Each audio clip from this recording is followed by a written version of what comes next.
오늘 너무 재밌어요. 네, 안녕하십니까. 엉덩이 대장 장편외과 이성건입니다. 푸른 거탑이라고 옛날에 좀 봤던 것 같기는 해요. 군인분들, 저희 장편외과도 군인분들 많이 오시거든요. 잠시 이제 불편해서 휴가 잠시 내고 이제 병원 진료 보러 오시는 분도 많으시고요. 근데 여기 이제 체질 때문에 많이 얘기하는데 저희는 치료 때문에 오시는 분이 훨씬 더 많으세요. 치료는 왜냐면 이제 수술을 해야 되는 병이니까 요즘에는 군대도 이제 군의관 진료의 접근성이 좋아졌잖아요.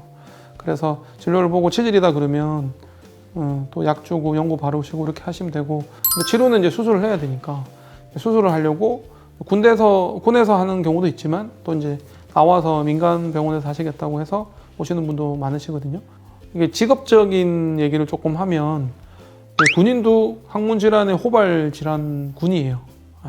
왜냐하면 일단 훈련이 힘들잖아요. 네, 빡신 훈련이고 그러다 보면 이제 격렬하게 훈련하다 보면 항절전성 치액이나 그런 게 좀 생길 수 있고요. 그리고 땀 분비가 되게 많잖아요. 훈련하고 땀 분비 많고 또 자욕 쉽게 할 수 있는 상황 아니고 또 옷이 이렇게 통풍이 좀 잘 안 되잖아요. 습한 경우가 의외로 좀 있습니다. 군대에서는 바로 나와서 뭔가 검사를 하거나 하기가 좀 어려운 상황이 있을 수 있잖아요. 이럴 때 뭔가 좀 취할 수 있는 방법이 없을까요? 뭐 통증을 줄이기 위해 할 수 있는 것들이 있을까요? 안 돼요. 통증이 생기면 병원에 오셔야 돼요. 일단 뭐 응급조치로 하면은 좌욕이고요. 따뜻한 물에 엉덩이 담그는 좌욕. 자극기가 없으시면은 샤워기라도 해서 항문을 좀 따뜻하게 해주는 거. 또 항문이 간지럽거나 이럴 경우에는 습하지 않게 뭐 면소재 속옷을 입으신다든가 너무 꽉 끼는 옷이나 이런 걸 좀 피하고 또 통풍이 잘 되는 옷 좀 그렇게 해주시면 좋죠. 그리고 따뜻한 물에 엉덩이 담그는 좌욕이 제일 좋고요. 그 다음에 방석 같은 거 쓰시면 좋아요. 뭐 영상에서도 모서리에 찔려서 아프시잖아요. 앉을 때도 딱딱한 데 앉는 거 별로 안 좋으시거든요. 그리고 차가운 데 앉는 거 별로 안 좋으니까. 그리고 변하고도 되게 연관이 많아요. 항문 통증하고 변이 좀 딱딱해지면 아프거든요. 그래서 변이 안 딱딱하게 하기 위해서 과일, 야채, 식이섬유, 유산균, 물 이런 거 좀 많이 챙겨 드시면 좋고요. 그리고 화장실에서 너무 오래 앉아 있는 것도 안 좋습니다. 그래서 10분 이상 앉아 있는 습관을 좀 피한다든가 그런 것들이 예방 조치라고 할 수 있겠습니다. 일단은 항문이 아프시면 병원 가야 돼요. 그래서 항문이 피나면 병원 가셔야 되고요. 아프시면 병원 가셔야 돼요. 그리고 혹시 군인 말고 또 많이 오는 직군이 또 있을까요? 앉아서 일하시는 분들 많이 오세요. 너무 오래 앉아서 계속 일하시는 분들 계시잖아요. 일단 사무직, 그 다음에 뭐 컴퓨터 하시는 분들, 그러니까 같은 자세로 너무 오래 항문에 하중이 걸리면 항문 질환, 치질 이런 것들이 좀 심해질 수 있거든요. 그래서 보통 저는 이제 2-3시간 간격으로 일어나서 한 2-3분만 좀 움직여 주시라 이렇게 추천드리거든요. 서서 일하시는 분들, 뭐 선생님, 그리고 뭐 마트 일하시는 분들, 그리고 뭐 임산부들, 임신 출산하고 또 많이 오시니까 뭐 특별히 직업군이라기보다는 남녀 차이가 되게 커요. 치료는 남자가 거의 90%거든요.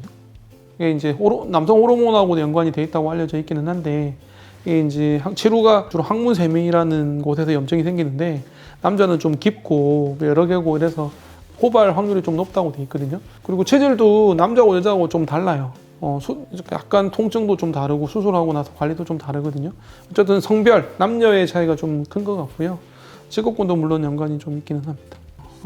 저는 과거에 비해서 치질이라는 질환이 되게 접근성이 좋아진 것 같아요. 이전에는 병원 가기 힘들었어요. 이전에는 병원 가면 돈 많이 나왔고요. 걱정들이 좀 많으셨거든요. 근데 그 치질 약이 나오고 치질 연고가 나오면서 되게 좋아졌어요. 우리가 놓치지 말아야 될 건 뭐냐면 진짜 치질이 맞느냐예요. 치질 약이 나온 다음에 치질 연고가 약국에 일반 의약품으로 판매가 된 이후에 가장 크게 느끼는 건 뭐냐면 치질이 아닌데도 치질이라고 생각하시고 치질 치료에만 집중하는 상황이 그게 제일 아쉬워요. 그게 제일 안타까워요. 요즘에 워낙 의학 정보가 넘쳐나잖아요. 그래서 막 찾아보시고 본인이 치질이라고 생각하시고 치질 치료만 하다가 병이 악화돼서 오는 경우가 의외로 많거든요. 그래서 진짜로 치질이 맞는지를 확인해 볼 필요가 있다, 이 얘기를 꼭 드리고 싶고요. 두 번째는요, 그 약국에서 약을 사시면 너무 오래 처방을 해요. 몇 달치를 줘요. 깜짝 놀랐어요.